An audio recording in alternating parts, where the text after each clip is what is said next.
Hi வணக்கம் friends.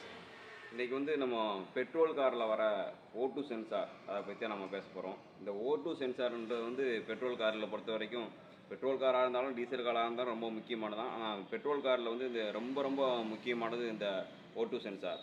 இந்த O2 sensor வந்து உங்களுக்கு சரியில்லை, உங்களுக்கு கம்ப்ளைண்ட் இருக்குது அப்படின்னா வந்து கண்டிப்பாக வந்து 100% வந்து மைலேஜ் ட்ராப் பண்ணுறது கண்டிப்பாக வரும். உங்களுக்கு வந்து அந்த இன்ஜின் வந்து அப்நார்மலாக வந்து ரன்னிங் ஆகும். அதாவது நிறையா வண்டியில் வந்து இந்த சைலன்சருக்கு மேலே தண்ணி போயிடுச்சு அப்படின்னா வந்து மேக்ஸிமம் இந்த O2 சென்சார் வந்து கரெக்ட் ஆயிரும், உள்ளே வந்து ஷார்ட் சர்க்யூட் ஆயிரும். இந்த மாதிரி ரஸ்ட் ஏறிடுச்சுனாலும் உங்களுக்கு இந்த பிரச்சனைகள் வரும். அதை ஸ்கேன் பண்ணி பார்க்கும்போது O2 சென்சார் கம்ப்ளைண்ட்டு அப்படின்னு சொல்லிட்டாங்க அப்படின்னா இந்த சென்சாரை வந்து ரீப்ளேஸ் பண்ணணும். ரீப்ளேஸ் பண்ணலாம் கண்டிப்பாக வந்து மைலேஜ் ட்ராப் வந்து கண்டிப்பாக வரத்தான் செய்யும். அது வந்து நம்மக்கிட்ட கையில் இருக்குது, அது என்னென்னு பார்த்துடலாம். இதுதான் வந்து இன்ஜினோட ஹெட் பகுதியில் இருக்கும். இதுதான் வந்து புகை குழாய், சரிங்களா? இந்த எக்ஸாஸ்ட், இதுதான் புகை போகிற இடம். இந்த புகை போகிற இடத்துல வந்து இந்த சென்சார் வந்து ஃபிட் பண்ணியிருப்பாங்க. உங்களுக்கு பார்த்தீங்கன்னா தெரியும். இதுதான் இந்த சென்சார் ஆக்சிஜன் லெவல். அதாவது வந்து ஃபியூல் எரிஞ்சு வெளியே போகிறப்போ வந்து அதில் வந்து எந்த அளவுக்கு வந்து ஆக்சிஜன் மிக்ஸ் ஆகி இருக்குது, ஃபியூல் எந்த அளவுக்கு கரெக்டாக எரிஞ்சு போகுதா இல்லையா அப்படின்றத வந்து இந்த சென்சார் தான் அந்த உள்ள எலமெண்ட்டுக்கு பார்த்தீங்களா, இந்த எக்ஸாஸ்ட் புகை வரும்போது அதை சென்ஸ் பண்ணும். சென்ஸ் பண்ணி உங்களுக்கு வந்து அந்த இசிஎம்க்கு வந்து தகவலை வந்து அனுப்பும்.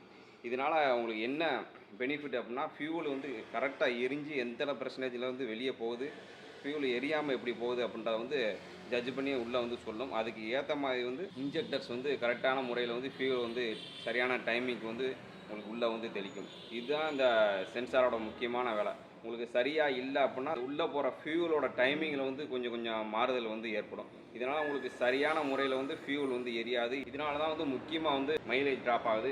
ஒரு சில காரில் வந்து அதிகமான பெட்ரோல் போகும், அதனால் வந்து ஓவர் ஹீட்டிங் ஆகும், ஒரு அப்நார்மலாக ஒரு மிஸ்ஃபயர் ஆகிற மாதிரி இருக்கும். அதாவது சைலன்சர் வந்து ஒரு சில கார்லாம் வந்து எக்ஸாஸ்ட் மேனிஃபோல்டு சைலன்சரே வந்து பழுக்கிற தன்மைக்கு வந்து போயிடும். அதுக்கு காரணம் வந்து ஃபியூல் அதிகமான அளவில் வந்து உள்ளே போகிறது, உள்ளே தெளிக்கிறது. இதுதான் முக்கிய காரணம். அதனால் வந்து O2 சென்சார்ன்றது ரொம்ப ரொம்ப முக்கியமான ஒன்று. இந்த O2 சென்சார் கம்ப்ளைண்ட் இருந்துச்சுன்னா உங்களுக்கு ஓவர் ஃபயரிங் ஆகும். ஓவர் ஃபயரிங் ஆகும்போது வந்து இன்ஜினோட வைப்ரேஷன் வந்து அதிகமாகும். வைப்ரேஷன் வந்து அதிகமாகிடுச்சு அப்படின்னா உங்களுக்கு வந்து இன்னொரு கம்ப்ளைண்ட்டு சேர்ந்து வரும். அதாவது உள்ள நாக்கிங் சென்சார் அப்படின்னு இன்ஜினோட பிளாக்ல வந்து கொடுத்துருப்பாங்க. இப்போ வர கார் எல்லாமே வந்து மேக்ஸிமம் வந்து அலுமினியம் இன்ஜின் தான். ஃபுல் அண்ட் பிளாக் எல்லாமே வந்து அலுமினியத்தில் தான் கொடுக்குறாங்க. இந்த வைப்ரேஷன் வந்து ஓவராக இருக்கும்போது அந்த நாக்கிங் சென்சார் வந்து எஃபெக்ட் ஆகும். இந்த கம்ப்ளைண்ட்டை வந்து உங்களுக்கு வந்து இசிஎம்க்கு வந்து அனுப்பும். அதுவும் ஒரு கம்ப்ளைண்ட்டாக வந்து இரைஸ் ஆகும். முக்கிய காரணமாக வந்து ஃபஸ்ட்டுன்னு பார்த்தீங்கன்னா உங்களுக்கு இந்த O2 சென்சாராக தான் காரணம் இருக்கும். இதனால் வந்து பல பிரச்சனைகள் வந்து கண்டினியூஸாக வந்துகிட்டே இருக்கும். இதனால் கம்பல்சரி வந்து மைலேஜ் ட்ராப் பண்ணுறது உறுதி. அதுபோக வந்து இன்ஜின் வீக் ஆகிறதுக்கு நிறையா வாய்ப்புகள் இருக்குது. அதையும் ஞாபகத்துக்கு. ஏன்னா பெட்ரோல் வந்து அளவுக்கு அதிகமாக வந்து போகக்கூடாது. ஏன்னா ஃபஸ்ட் இருந்த இன்ஜின் எல்லாமே வந்து ஃபுல்லாக கேஸ்டைனில் இருந்துச்சு, நல்லா ஹெவி மெட்டீரியலாக இருக்கும். இப்போ வந்து ஹீட்டை வந்து ஈஸியாக வந்து வெளியே வந்து ட்ரான்ஸ்ஃபர் பண்ணணும், வைப்ரேஷனை குறைக்கணும், அது போக வந்து இன்ஜினோட வெயிட்டையும் குறைக்கணும்னு சொல்லி வந்து அலுமினியத்தில் தான் ஃபுல்லுன்னு வந்திருக்காங்க. ஆனால் உள்ளே இருக்கிற போர் வந்து மெட்டல் தான் கொடுத்துருப்பாங்க.